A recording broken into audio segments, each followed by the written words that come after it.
All we need to do now is just good cable management and get our antennas installed. And like I said, here's the GPS antenna, so why don't we go ahead and start with that. So we'll pull this out. Now, your GPS antenna can be very sensitive depending on where you put it. I've never really had a big problem with my GPS antenna being attached to the metal structural pipe right here.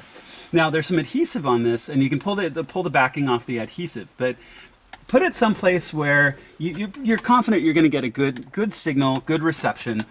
I've never really had a problem with GPS reception. I definitely have spoken to some people who have, and I don't know whether it's just maybe good luck on my part or bad placement on their part, but all in all, it works out pretty well. And you're going to want to make the same decision with these other antennas. So you've got 3 different antennas, also with the adhesive, all with these same screw-in connectors. So I'm going to hang all of my antennas now.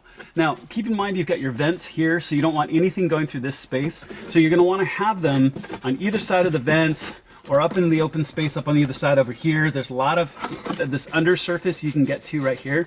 So I'm going to be putting my antennas up here and up here so they have the least amount of obstruction to be seen through the top of the dash or get signal through the top of the dash. So I'm going to hang all of my antennas. And then at that point, we're pretty close to starting to plug the display in and get this all buttoned up. Like I said, the install is really not that hard. It just takes time.